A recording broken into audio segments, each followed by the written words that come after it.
Maybe you were a victim of being called fat growing up. Folks make fun of you and shit. Maybe you weren't the smartest motherfucker in school. And people can't match you for that shit.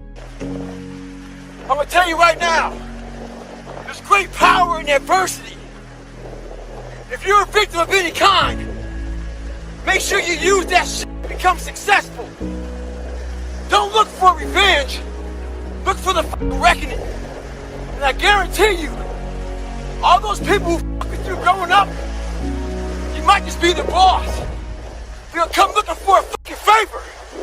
And when they do, you got an option to say okay, or do what I do and say go fuck yourself. Ha! Beware of one thing, motherfuckers. Spitting in the wind.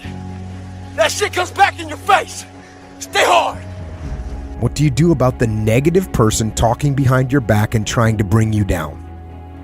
Sure, you can confront them and join them in their little game. You can give them the satisfaction of knowing that they got in your head. You can turn your life into a grade school gossip hall. Of course, there are times, unfortunately, that you have to engage with people like this. The person will know that there are informants who will likely tell you what is going on, and that will likely stifle the situation. But let me tell you what my preferred methodology is for this situation. It is simple. Ignore and outperform. Yes, while you're over there watching me and talking about me, I'm working. I'm working hard. I'm taking things to the next level. You keep gossiping, I'll keep working. You keep talking smack, I'll keep working. You keep chattering about things, I'll keep working. You keep focusing on what everyone else is doing wrong, I'll keep focusing on what I can do right. And when you finally look around at where you are and where I am, you will realize you have nothing to talk smack about, because you will lose and I will win. And this applies to when people are playing office politics or forming their cliques or working their personal agendas. Of course, sometimes you have to play those games too, but when dealing with people like this, let your first course of action and the fundamental core of how you handle it be very clear and very direct. Outwork and outperform every last one of them. Think about how many years, months, hours, seconds, days, all that shit you have wasted on people who suck the fucking life out of you. Today's a good day for you to go through and shit can those motherfuckers. Life is short. Life is precious. Spend that time with the people you love, the people you want to give that time to. Real friends, real family. Everybody else, they're just sucking up the air you breathe. You need that motherfucker to be hard. Stay hard. I'm really good at creating an enemy. I'm really good at creating something that I'm against. And I'm also good at, if you ever tell me something that I cannot do, I'm gonna let you know that I'm doing it. Right. Somehow you're gonna know one way or another that I'm doing it. It may not be like in your face. I may make sure that I run across the daggone world, so then it's on the news and you turn the news on and say, how the hell did he do that? I want to do something that you know I'm here.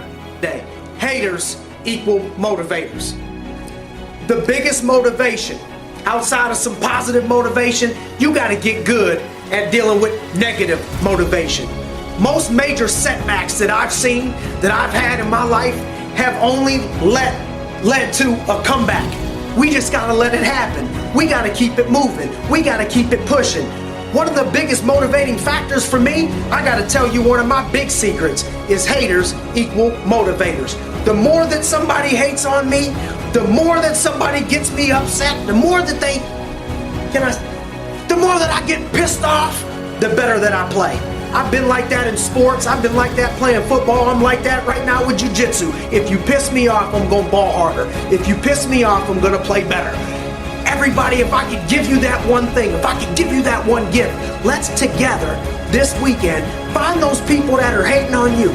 Find those people that said you couldn't do it, shouldn't do nothing. They broke your heart. They tried to break your mind and tried to break your soul and spirit. Let's look them in the eye. Let's turn our favorite song on. Let's turn some music on and say, these haters, they're going to eat their words. Haters equal motivators. The most important step we'll ever take in life is our next one. But a lot of us get our feet stuck in concrete. We get our feet stuck in concrete because we're afraid to make enemies. We're afraid to speak what's on our mind. We're afraid of being in that group of people. And when you walk away, we're afraid of what they might say behind your back. All that fear clouds your brain, clouds your thinking. One thing in life, you're gonna always have haters. Embrace them. If you can walk on fucking water, trust me, your haters will say you can walk on water because you can't fucking swim. Learn one thing, shut the fucking noise out. Embrace the fact that people don't like you. It means you're doing something right. Stay hard, stay in the fight. You got to think about yourself. You got to think about raising the bar on yourself. You got to think about what you're going to tolerate from yourself and how you can raise that bar and raise that standard and get better with everything you do and thereby lead by example. With success in life comes more haters. Don't make them hurt your feelings. Use them for fuel. Use them for energy. In times of need, put them on the fucking mental Rolodex in your mind. And when you don't want to do shit, roll through your brain. Pull up that motherfucker that you need. That person who said you couldn't do something. Weren't fast enough, good enough, smart enough, where the fuck you may be. Use it for energy. Instead of killing them with kindness, torch them with fucking success. In life, we have to continue pushing past the odds. Use everything this world has to give you for fuel. Stay hard. Haters, how are you gonna process this as you walk through life when you start to encounter people that, quote, hate on you? Because I'm letting you know right now that if you're gonna do well in life, people are going to hate on you. And if you allow this to discourage you, if you don't digest this the right way, it can start to force you backwards. You have to digest it like healthy food. Like when you get haters, to me, haters is like protein to me. You know how they say protein, you need protein to build muscle? I need some haters. I need a certain level of haters. If people ain't hating on me enough, it upset me. It's not causing me to move forward the way that I typically would. So I want you guys to bear with me and start to learn how to digest your haters as fuel. We have to use this as fuel to push you to the next level. When you get tired, when you want to give up, when you get knocked down, start thinking about those people. Instead of letting it demotivate you, let it motivate you.